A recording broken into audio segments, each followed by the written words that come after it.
Doy muchas gracias a una persona que al final de la charla de ayer, después de la charla, la segunda, me dijo, sí, pero con lo que dijiste, como terminamos la mañana, entonces la Biblia resulta no tan confiable, porque parece que los números y la cronología, que eso no fue la intención de lo que queríamos decir.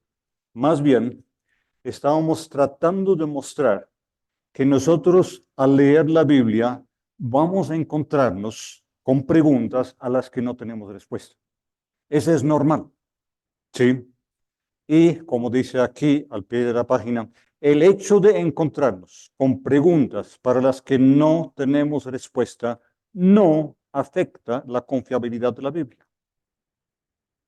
Hay cosas que, cuando uno lleva muchos años en el Evangelio, cosas con las que está luchando por años y no entiende y por fin, por este lado, así es la cosa. Y ahora tiene una respuesta. Pero nosotros seguimos adelante aún si no entendemos todas las cosas, aún si no tenemos respuesta para todo. Yo mencioné de que en cuanto al tema de los números de los 600,000 que salen de Egipto, etcétera, el mismo texto y la forma como se utiliza la palabra mil ocasiona ciertas dificultades. Cómo combinar esto con aquello, etcétera. Por eso lo presento como una cosa que no es fácil de resolver. El tema de la cronología. Van a encontrar diferentes intérpretes, todos afirman la confiabilidad de la Biblia, pero entienden esos años, esas cronologías en diferentes formas. Vamos a encontrarnos con problemas en la lectura bíblica. Recuerden, esto que estamos leyendo es de 2.500 años, 3.000 años atrás. ¿Se supone de que vamos a entender todo así de fácil? No. Pero estamos en un punto clave. Nosotros hemos visto en los primeros 2 días el tema del cuestionamiento de la historicidad de lo que narra el Antiguo Testamento. Hemos visto con el caso del señor Dever cómo se está haciendo arqueología a la sombra del minimalismo y cómo afecta la forma como se hace arqueología. Ayer hicimos la refutación de la hipótesis documentaria, vimos los argumentos que hay en contra de esta hipótesis y que hace muy difícil aceptarla.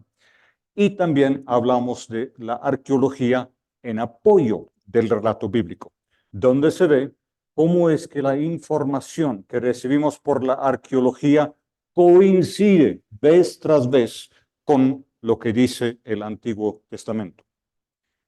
¿Y ahora qué? ¿A dónde vamos desde ese punto? Quiero comentarles un libro, ya lo hemos mencionado varias veces en las charlas anteriores, del señor Jon Levenson. La Biblia hebrea, el Antiguo Testamento y la crítica histórica. Lo que aquí hemos llamado crítica bíblica, él lo llama crítica histórica, muy común. Usted va a encontrar los dos términos para el mismo fenómeno. Levenson es un profesor en la Universidad de Harvard y en el libro él muestra de que, bueno, vivimos en la posmodernidad. La posmodernidad es el tiempo de la apertura. Es el tiempo en que también en las facultades de teología, que son oficialmente facultades de teología cristiana, se invitan a judíos a que participen. Él es un erudito judío que está trabajando en esa universidad y nos comenta en el libro su experiencia de estar mirando solicitudes de los estudiantes que quieren ingresar al programa de doctorado en estudios bíblicos en Harvard. Y el mismo Levenson dice, en la Universidad de Harvard, el único método que se utiliza para el estudio bíblico es el método histórico crítico, crítica bíblica. ¿Sí? Y él cuenta lo curioso al ver el testimonio que dan los estudiantes para explicar por qué quieren ingresar al programa, de que muchos de ellos cuentan de dos conversiones. Su conversión a la fe cristiana y luego su conversión al método crítico. conversión a la crítica bíblica. Pero Levenson observa que hay algunos que apenas mencionan la primera conversión. Y él narra eso, es algo que le pasó en los años 80, narra de cómo comentó con un colega y le preguntó qué vamos a hacer con esta gente que parece que no aceptan todavía la metodología crítica. El colega le dice, no te preocupes, en 15 días ya han tenido la segunda conversión. Levenson, al comentar esa situación, habla de un estudio que se hizo en los años 70, un libro que salió en 1971, donde el autor afirma que la educación teológica está calculada para convertir a fundamentalistas en liberales.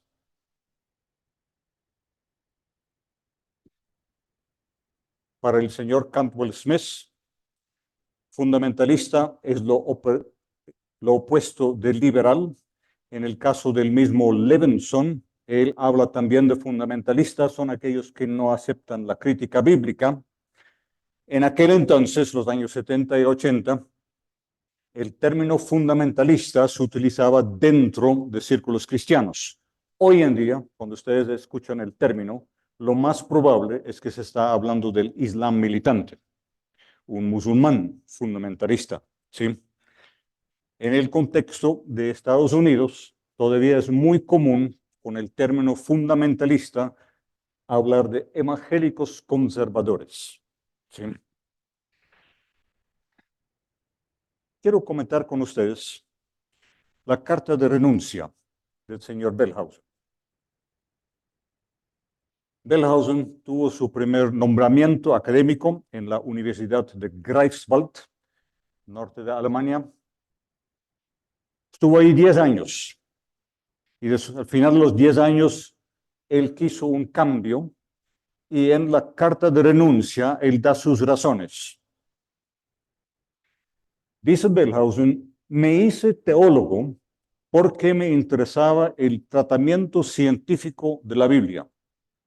Poco a poco me he dado cuenta de que un profesor de teología tiene al mismo tiempo la tarea práctica de preparar a los estudiantes para el servicio en la iglesia protestante. Está hablando de la iglesia luterana en Alemania.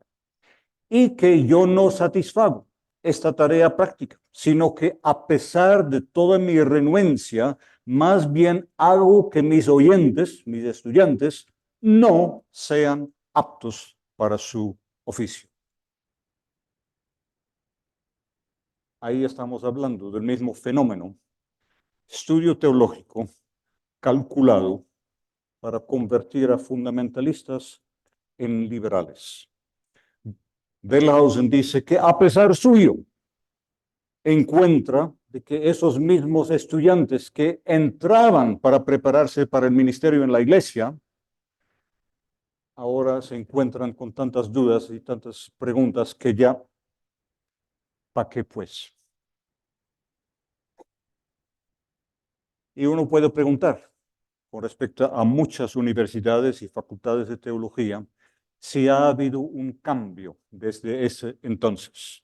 Estamos hablando de algo que en las reseñas que se hacen de la historia de la crítica bíblica, la historia del estudio del Antiguo Testamento, etcétera, pocas veces se menciona.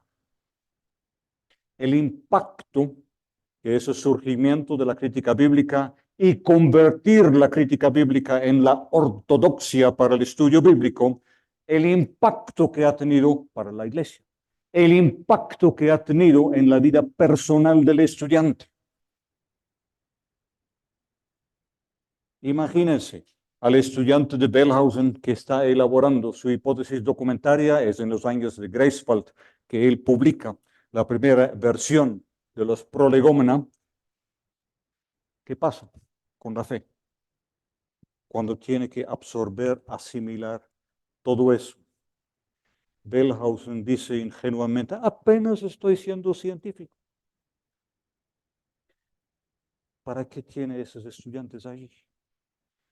Piensen en la presión psicológica, académica, que sufre el estudiante de teología. ¿Recuerdan lo que les dije el primer día al empezar?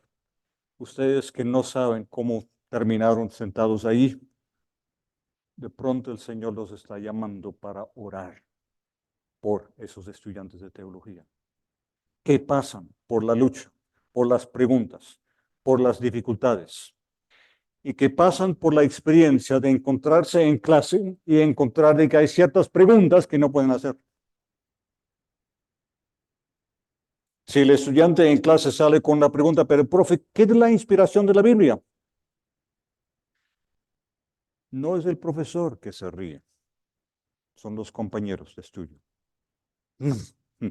Oigan a esto, ingenuo, corroncho, perdóname la palabra, que la presión psicológica para el estudiante, sí. Yo les tengo una sugerencia para el pergamino que damos a los graduados de esta institución, a ver si les suena. El texto está en Hechos, capítulo 4, versículo 13, y especialmente para los que conocen el griego va a ser muy llamativo. Al ver la confianza de Pedro y de Juan dándose cuenta que eran hombres iletrados, sin educación e idiotas, la palabra resaltada en verde es la palabra griega idiotai. Se maravillaban y reconocían que ellos habían estado con Jesús. ¿Les parece un pergamino así? Este es un idiota que ha estado con Jesús. De pronto suena mejor que teólogo. Hace unas semanas, con un grupo de estudiantes, les hice la pregunta en clase, ¿cuál era el tipo de preguntas e inquietudes que se debían tratar o tener en cuenta en las exposiciones de este seminario especial? Ya estaba anunciando y todo, quería algo de retroalimentación y surgieron muy buenas sugerencias. ¿Qué implicaciones tiene la hipótesis documentaria para la exégesis? Buena pregunta. La influencia de las culturas vecinas en la religión de Israel, los documentos del Antiguo Testamento. Buena pregunta. Y así, había varias preguntas muy buenas. Después, por la tarde, recibí por correo una pregunta de fondo que no se hizo en clase. La que no se hizo en clase porque incómodo hacerlo frente a los demás. ¿Por qué debemos creer en el Dios de Israel si solo contamos con el testimonio de este pueblo acerca de ese Dios? Eso era para dar énfasis. Ahí van viendo las luchas del estudiante de teología. ¿Para qué pues? Estos dos autores, Keller y Kesselman, en diferentes momentos, hay medio de siglo de diferencia entre los dos, comentan el hecho de que muy pocas veces se escucha un testimonio de un teólogo en cuanto a su propia lucha para mantener la fe en medio de los estudios. Quería decirles algo en esta mañana sobre la experiencia de este servidor. Ya van 50 años que ingresé a la Universidad de Edimburgo, la Facultad de Teología. No quería estudiar teología. Yo conocí al Señor en 1972, tenía 17 años y conocí al Señor. Me había criado en una familia donde se leía la Biblia en la casa todos los días. No conocí al Señor sino hasta encontrarme personalmente con la pregunta, ¿algún día le has pedido a Jesús que venga a tu corazón y has entregado tu vida al Señor? Nunca había hecho eso. Conocí al Señor y desde ese entonces yo quería ser pastor. Yo quería servir al Señor y yo estaba investigando institutos bíblicos donde podía ir a estudiar después de terminar el colegio y sentía que el Señor me estaba guiando para ir a Gran Bretaña, entonces estaba en contacto con varias instituciones, envié cartas para solicitar los materiales, hojas de solicitud, etcétera. Y hubo dos problemas. El Señor no me dio claridad sobre ninguno de esos institutos bíblicos.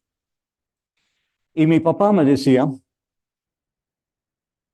si tú vas a estudiar en un instituto bíblico de esos donde todo el mundo piensa lo mismo que tú, yo no voy a financiar tus estudios. Yo no tenía esa dirección, esa guianza para saber qué era lo que el Señor quería. Y tenía también el problema de que no tenía llamado para ser pastor. Nunca había tenido claridad de que el Señor me estaba llamando para ser pastor. Mi papá sugirió que los dos, él y yo, nos fuéramos a conocer la Facultad de Teología de la ciudad de Edimburgo y nos fuimos los dos por 2 noches estar allá, conocer la facultad y terminé inscribiéndome. Me inscribí porque en la primera noche que estábamos allí, en nuestras caminatas habíamos pasado por una iglesia allá que tenían esa noche un estudio bíblico. Fui al estudio bíblico y por dos de los textos que se utilizaron allí, el texto de Juan capítulo 2, donde la Madre de Jesús les dice a los que están sirviendo, lo que Él les diga, háganlo. Yo estaba ahí sentado, sí, Señor, está bien, pero ¿qué me dices? Y Proverbios, capítulo 3, versículo 5. No confía en tu propia razón. Confía en el Señor y Él enderezará tus pasos. Y yo dije, bueno, Señor, si esto aquí de Edimburgo es lo que tú quieres, está bien. No quería, y todo el grupo de cristianos que yo conocía me decían, no, no, ir a estudiar teología, ese es cementerio. Ahí se pierde la fe, ahí todo se acaba. Y efectivamente,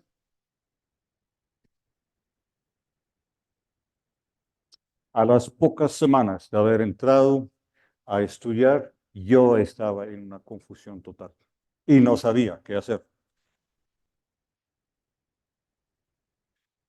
Preguntas tan sencillas de yo sentarme con dos de los profesores para preguntarles si estaba bien fumar como creyente.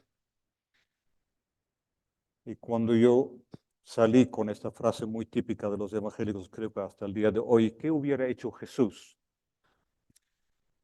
La respuesta de ellos era, bueno, depende, ¿estás hablando del Jesús de Marcos o del Jesús de Lucas?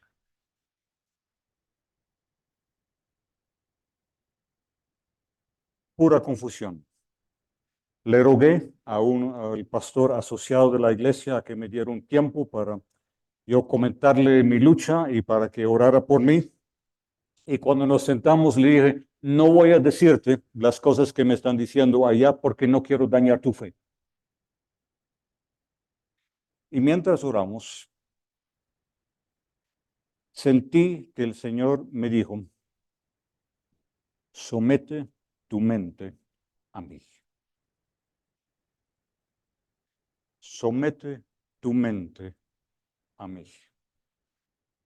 No es un versículo bíblico, va muy bien con lo que dice Romanos 12, versículo 2, va muy bien con lo que dice Marcos capítulo 12, versículo 30, amar a Dios con toda la mente, va muy bien con Proverbios 3, 5.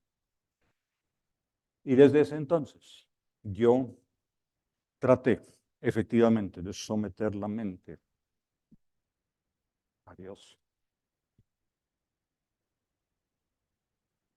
Y me volví terco en medio de esa facultad de teología. Cuando yo tuve la cita con el copastor de la iglesia, acababa de entregar un ensayo, un trabajo escrito sobre métodos de estudio del Antiguo Testamento y tal como parecía, tal como el profesor había dicho en clase, eso es lo que yo puse en el trabajo. Y este profesor era muy bueno. Este profesor tomó tiempo con cada estudiante al devolver el trabajo para decir cómo le parecía. 1 minuto, 2 minutos.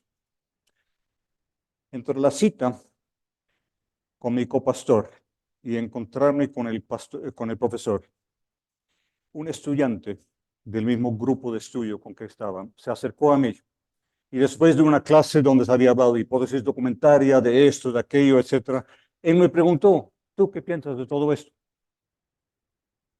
Y yo le dije, ¿qué voy a pensar? Si eso es lo que dicen los eruditos. Y él me dijo, tú sabes de que hay eruditos que dicen exactamente lo contrario, que hay eruditos que afirman que Moisés escribió el Pentateuco, que muestran con la arqueología y todo eso de que lo que narra el Antiguo Testamento sí es confiable. Y él me dio unas cosas, conferencias para leer y todo eso, y yo me metí con eso, absorbí eso lo más posible. Cuando tuve la cita con el profesor, y él tuvo ahí mi trabajo en la mano y dijo, es muy buen trabajo. Tenía que ser muy bueno porque era exactamente lo que él había dicho en clase. Yo le dije, pues, profe, le pido perdón, pero yo he cambiado de opinión desde escribir esto. Y él me dijo, ah, sí, ¿qué pasa? Y yo le dije, pues yo creo que es mejor dejar la tarea de investigar el trasfondo histórico del Antiguo Testamento en manos de eruditos de la literatura, en manos de historiadores, en manos de arqueólogos, porque ellos llegan a resultados muy distintos que esos teólogos que se meten con el estudio del Antiguo Testamento. Y yo sé qué pensaba el profesor, porque él, después de la cita conmigo, tenía una clase con un grupo de estudiantes y él les comentó a esos estudiantes, ustedes no van a creer lo que me pasó ahora. Tuve un muchacho allí, primíparo, que estaba diciendo que todo ese trabajo de la crítica bíblica, de la investigación bíblica, debemos dejarlo más bien a historiadores, a arqueólogos, a los eruditos de la literatura. Y yo pensaba primero, es un racionalista, el muchacho. Y después pensé, de pronto es ateo. Ateo, ateo, sí. Y por fin me di cuenta que es fundamentalista. Y uno de los estudiantes en el grupo, él fue quien me contó la historia después, le dijo al profesor, pues profe, yo estoy de acuerdo con él. Y el profe le dijo, ¿y tú qué eres? ¿Racionalista o ateo? No, yo soy fundamentalista también. Una lucha. Durante todos esos años, después me hice buen amigo con este profesor, nos llevamos muy bien, disfruté mucho las clases con él, pero durante todo mi tiempo me opuse a lo que eran las metodologías y las conclusiones de la crítica bíblica. Y yo debo darle muchas gracias a ese compañero de estudio que me hizo la pregunta, ¿qué piensas tú de todo eso? Porque uno de los cambios que hubo no fue solamente cambiar mi perspectiva y todo eso, sino que fue también ayudarme a ser mejor estudiante. Yo había pasado el colegio con un nivel de mediocridad bien calculado para justo pasar los años después de perder un año. Y ahora estaba como para empezar en la universidad haciendo lo mismo. Y una vez que uno se opone a lo que es el paradigma que todos los profesores tienen, uno tiene que hacer el trabajo. Uno tiene que investigar, uno tiene que indagar, a ver dónde encuentro respuestas a lo que dice el profesor allí en clase, lo que dice este libro, lo que dice aquel, etc. Gracias a Dios por lo que ahí ocurrió y lo que indirectamente también llevó aquí a Colombia. Cuando yo estaba esperando los resultados de mis últimos exámenes, ya estaba en posgrado, un año de posgrado, ya había hecho solicitud para estudiar doctorado en diferentes universidades. Y yo le dije al Señor, bueno, Señor, de pronto si no resulta bien, no recibo las notas que necesito en este último examen, de pronto no puedo ir a estudiar el doctorado, pero siempre podría hacerme profesor en algún seminario misionero en alguna parte del mundo. Y el Señor, con su infinito sentido de humor, me permitió hacer el doctorado y me llamó para venir a Colombia hace mucho tiempo atrás. ¿Ustedes recuerdan la pregunta que se me hizo? ¿Por qué debemos creer en el Dios de Israel si solo contamos con el testimonio de este pueblo acerca de ese Dios? Quiero invitarles a que busquen la hoja que deben tener allí, el documento 5A, con el título Las opciones. Noten, por favor, lo que dice ahí entre corchetes. Estoy simplificando mucho y probablemente ninguno de mis colegas va a estar de acuerdo con lo que digo aquí en estas opciones. Primero, antes de mirar la hoja, miren la pantalla. Esta es una opción. Ustedes ven en la pantalla la Biblia de Thomas Jefferson, tercer presidente de los Estados Unidos. Y la Biblia muestra su actitud hacia el texto bíblico. Tijeras. Cortar las partes que no le parecían bien. Ahí tienen una opción. ¿Sí? Sacan lo que no les gusta. Nosotros tenemos una opción más sencilla hoy en día, la cajita de promesas. Y les ahorra plata. No tienen que comprar la Biblia. Ahí tienen. Pero que conste que esta pregunta, ¿por qué creer en el Dios de Israel? Es una pregunta muy antigua que se encuentra desde los principios de la iglesia cristiana. Tenemos la opción del señor Marción. Su respuesta era muy sencilla: eliminar el Antiguo Testamento. El Antiguo Testamento no tiene nada para el creyente. Quedarse solo con el Evangelio de Lucas. Hay que hacer ciertas enmiendas, ciertos cambios, y parte de las epístolas paulinas, también con algunas enmiendas, etc. ¿Cuál es el problema? ¿Qué hacemos con el Nuevo Testamento? Si el Nuevo Testamento a toda hora empatiza la conexión con las escrituras judías, con la historia de Israel. Si Jesús y los apóstoles reciben las escrituras judías como palabra de Dios. Está la opción de los gnósticos. El Dios del Antiguo Testamento, el demiurgo, el que creó este mundo, no es el Dios Padre de Jesucristo. Los gnósticos son fuertemente dualistas. Todo lo que es parte del mundo material es malo. Obviamente, el Dios que hizo este mundo material es malo. Demiurgo, ¿sí? Más bien, el Dios Padre de Jesucristo es otro Dios. Pero la doctrina de la creación es fundamental para la redención. Es el mismo Dios que hizo los cielos y la tierra que está obrando para la redención de estos cielos y tierra y del hombre que él creó a su imagen. El dualismo no es una opción. ¿Sí? Ya Agustín vio muy claramente eso. Esta opción la menciono de paso porque vemos que si ustedes empiezan a cuestionar y tirar el Antiguo Testamento, no saben dónde van a terminar. Albert Schweitzer, en su investigación sobre las vidas de Jesús, dice en la segunda edición: la Iglesia debe considerar la posibilidad de una fe cristiana sin la figura de Jesucristo. Uno termina por echar el Antiguo Testamento y termina por empieza por el Antiguo Testamento y termina con el Nuevo. Ya no se trata solo de deshacernos del Antiguo Testamento por ser incómodo. La opción bien común que vemos alrededor es la opción de teología blindada.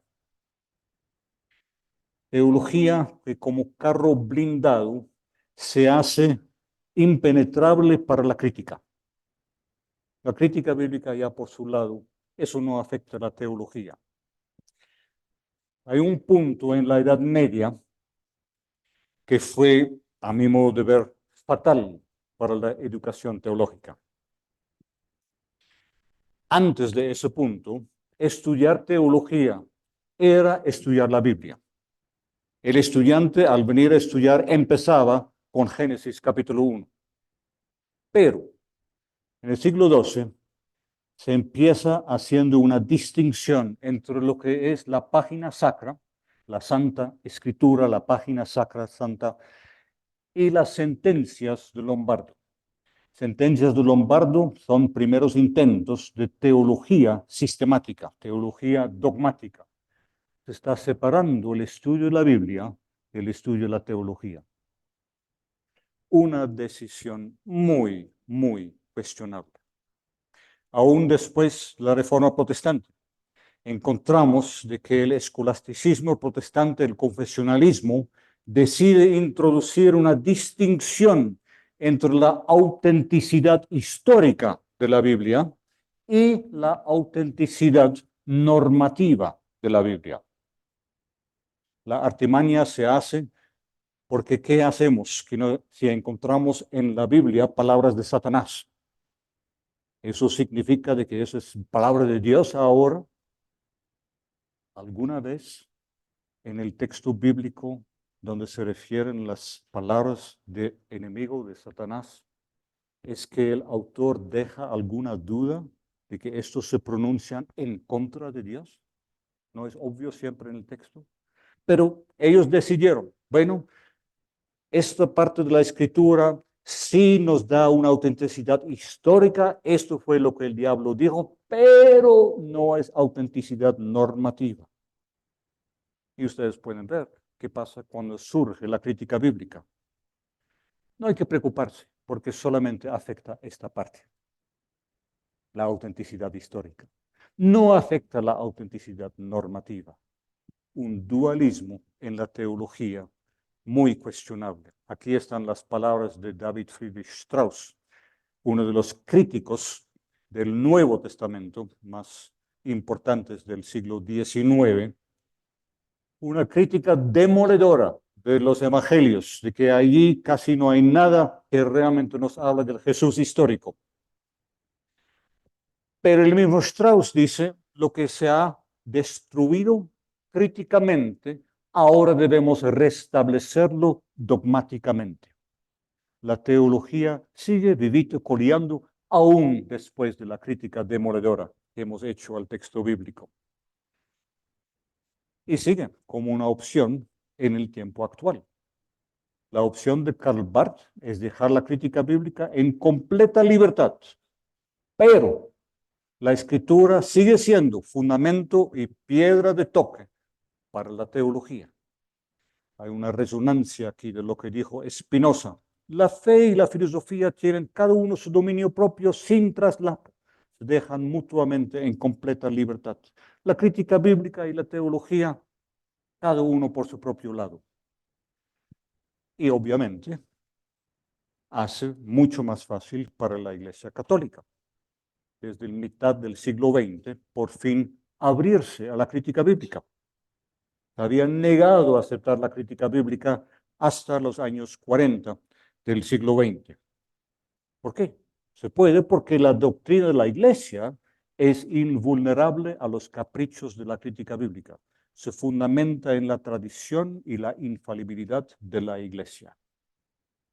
Recuerden, cuando ustedes piensan en términos apologéticos, no es el gran problema de la Iglesia Católica que ellos han pronunciado al Papa infalible. Eso fue algo relativamente reciente, en 1871.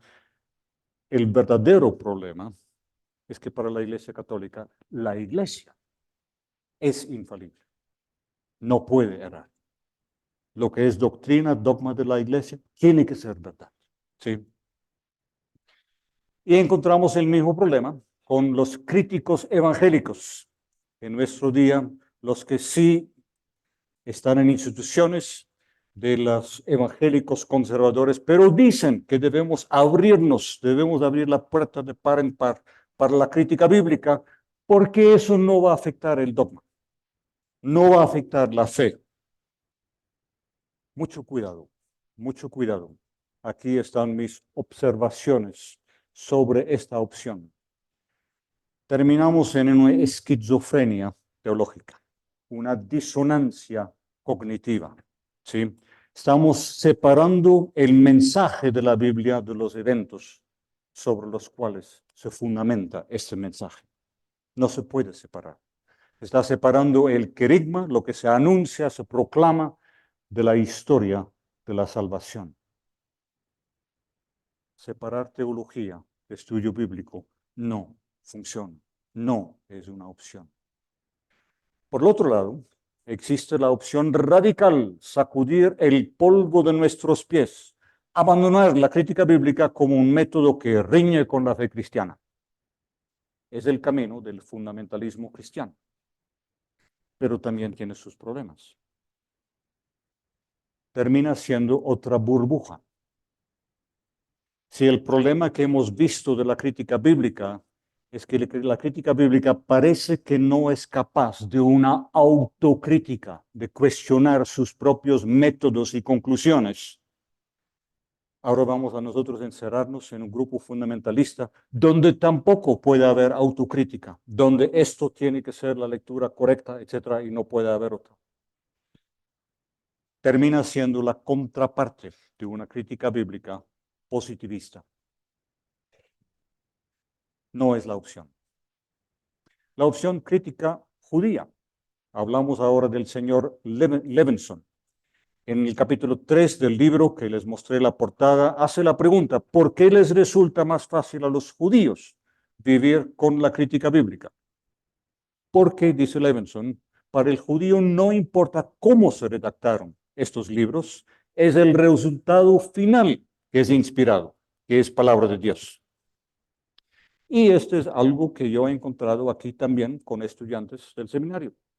En 2007, cuando por primera vez se dio en el pregrado el curso de historia de exégesis y comentamos algo por encima del tema de la crítica bíblica, eso fue la opción que ellos escogieron. Realmente no importa cómo llegaron a existir estos libros bíblicos, el producto final es inspirado, es palabra de Dios. Pero las preguntas que surgen, ¿es confiable la Biblia en la información que brinda? ¿Dios sí habló a Moisés o no? ¿Sí? La opción de la crítica literaria y crítica canónica no es la perspectiva de todos los de la crítica literaria, pero puede ser un problema. Trabajar con el texto tal como lo tenemos, el canon de la Biblia, y olvidarnos del referente.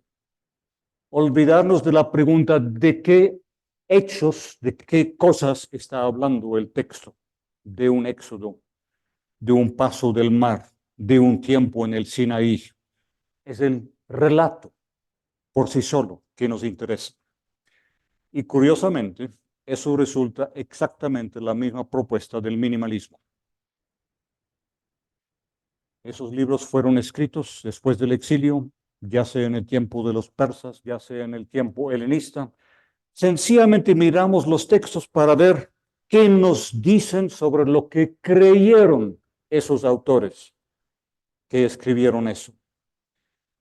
Pero en cuanto a referente, no hay nada que apoya que realmente es el referente de estos relatos porque presentan un Israel ideal.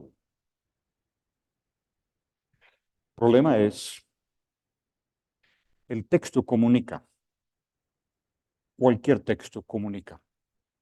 Y generalmente las narrativas del Antiguo Testamento tienen como fin decirnos algo sobre lo que pasó. El referente es clave. Eso es lo que se está tratando de comunicar. La opción crítica, la opción de construir la teología sobre los resultados de la crítica. A propósito, si hay aquí colegas a quienes les surgen más opciones, por favor, háganme llegar sus sugerencias. Lo mismo para estudiantes, todos los participantes. Pero la opción mía es tal. Escriban, sí. Ritschl y la teología liberal alemana de pronto pueden verse como una teología que busca construir sobre los resultados de la crítica. Pero hay un problema. Edificar sobre la opinión de erudita significa edificar sobre arena movediza. Las opiniones de los eruditos cambian constantemente. Sí. No es algo fijo, no es algo estable, es algo que va cambiando. ¿Sí? Y está esta opción, la opción de abandonar o redefinir. Lean conmigo lo que está ahí en la hoja que tienen por delante. Está la opción de abandonar la fe en la confiabilidad de la Biblia, o está la opción de redefinir la confiabilidad de la Biblia. Que conste que al final del siglo XX ya se hizo una redefinición de la palabra infalibilidad. Antes infalibilidad e inerrancia significaban exactamente la misma cosa. Hoy en día significan dos cosas opuestas. Muy raro. Les leo aquí unos apartes, unos comentarios de quienes redefinen. Cometemos una injusticia contra las narraciones si los miramos como relatos de eventos. Se trata de mensajes escondidos, de sabiduría en forma de narración. Un librito holandés que yo tengo ahí en la casa. El gran erudito Jean-Louis Ska, en su libro sobre el Pentateuco, un filón inagotable, dice que la verdad es sinfónica. El relato es el significado. No tenemos que buscar el significado en lo que narra, de qué es lo que pasó. El relato mismo es el significado. ¿Sí? Entre las numerosas cuestiones que plantea el pasaje, está hablando de Éxodo 14, el paso del mar, hay una que podemos descartar inmediatamente. ¿Qué sucedió realmente? Nunca lo sabremos. Se descarta. Y estas palabras que se escucharon en el entierro de un ser querido hace 2 años. La Biblia sí es verdad, pero es una verdad metafórica. El problema de que si optamos por esas redefiniciones, se termina de nuevo en la interpretación alegórica. No nos fijamos en el sentido obvio del texto, sino en el mensaje oculto detrás del texto. ¿Sí? El texto es el mensaje. Quisiera plantearles como alternativa la opción del doble compromiso. Compromiso doble. El compromiso con el estudio serio de la Biblia, con todas las herramientas que están a nuestra disposición. Primer compromiso. Y juntamente con eso, no se puede decir cuál es más importante, compromiso con el Dios que nos habla en la Biblia, que se ha revelado en hechos concretos, que inspiró el registro de su revelación. Doble compromiso. ¿Sí? Y generalmente la razón por la que empezamos nuestro estudio de la palabra, nuestro estudio teológico, es por este compromiso con el Dios que nos habla en la Biblia. Venimos a estudiar teología para escucharlo a Él en su palabra. Los dos compromisos van juntos. Someternos a la palabra de Dios significa emplear todos los medios disponibles para entender el registro inspirado de la revelación de Dios. Palabra y evento no se dejan separar. Y quiero aquí dejar bien claro, por si hay confusión, afirmar la confiabilidad de la Biblia es un acto de fe. No es que se afirma porque se puede comprobar. No. Creemos que la Biblia es la palabra de Dios. Hemos escuchado a Dios hablarnos en esa palabra, a Dios ministrarnos por medio de esa palabra. En nuestra propia experiencia, lo sabemos, lo conocemos. No es porque podemos comprobar que decimos de qué es la palabra de Dios. No se trata sencillamente de escoger una opción, porque la pregunta pone sobre el tapete varios problemas.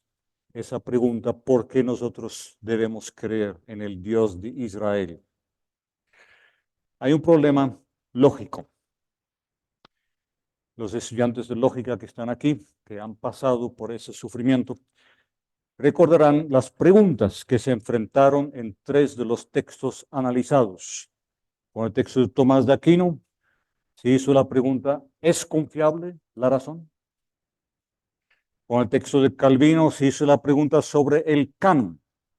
¿Podemos estar seguros de que esta Biblia es palabra de Dios? El texto de Galindo Moreno, que va muy bien con la pregunta. ¿Todo el Antiguo Testamento es palabra de Dios? Problema lógico, problema de coherencia, evitar la disonancia cognitiva. Hay un problema psicológico, la presión del ambiente académico. Nadie quiere ser el ignorante. ¿Ustedes conocen la definición de ignorante? Ignorante es aquella persona que no sabe lo que yo aprendí hace 5 minutos.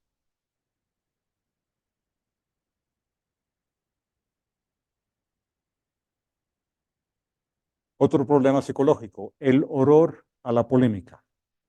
Y es muy fuerte aquí en Colombia. Vivimos en un país donde ser diferente es peligroso. Evitamos el debate, evitamos la confrontación.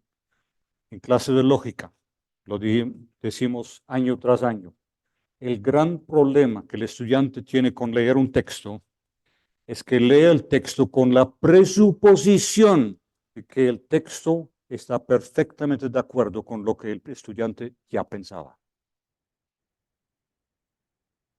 Porque no gusta la diferencia, el conflicto, la polémica. La presión al conformismo, sencillamente ser igual a los demás. Ya hablamos, primer día, de la inseguridad progresiva.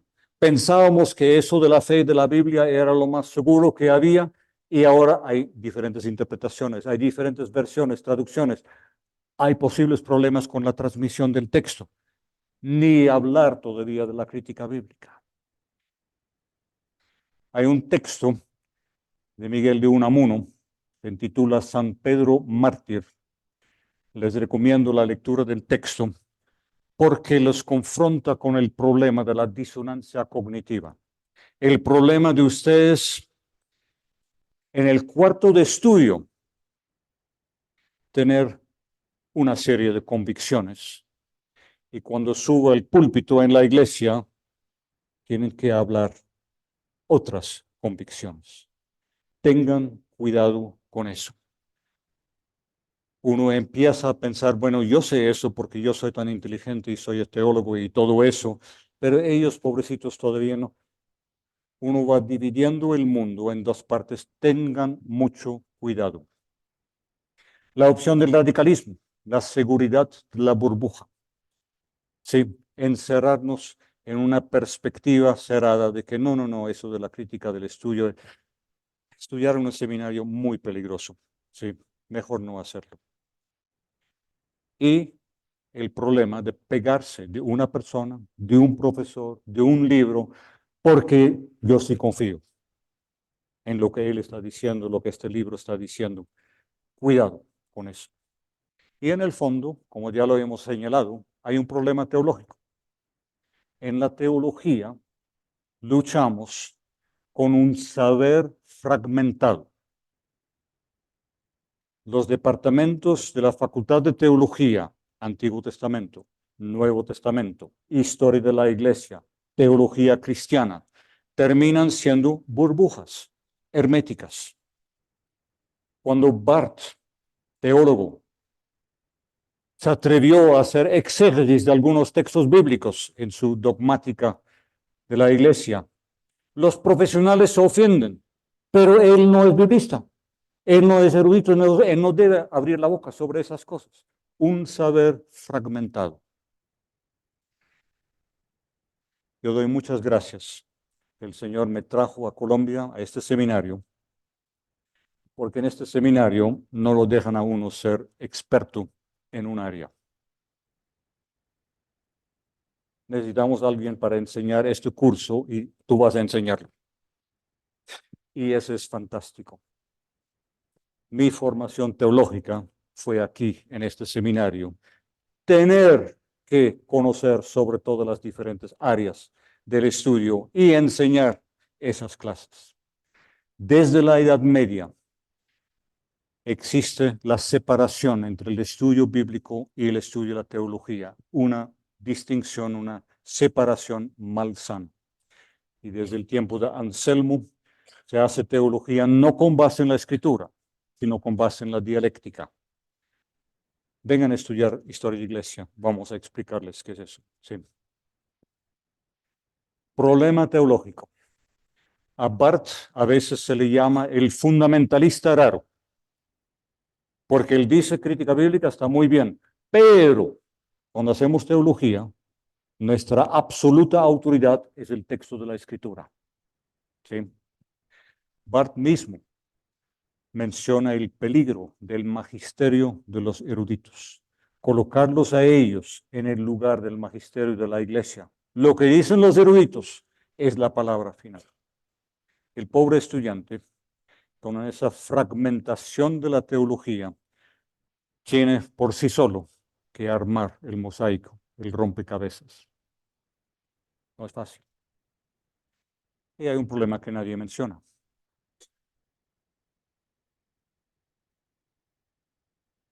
Perdóname por decirlo tan abiertamente. ¿Cómo se estaba pagando al señor Bellhausen mientras él enseñaba en la Universidad de Greifswald? Con la plata que entraba por los estudiantes que iban a ser ministros en la iglesia. Y lo que él estaba haciendo era ponerles a cuestionar su fe, a decidir no, mejor no. El problema ético que Bellhausen mismo ni siquiera lo logra ver en la carta de renuncia. Hermanos, hemos llegado al final de la primera charla.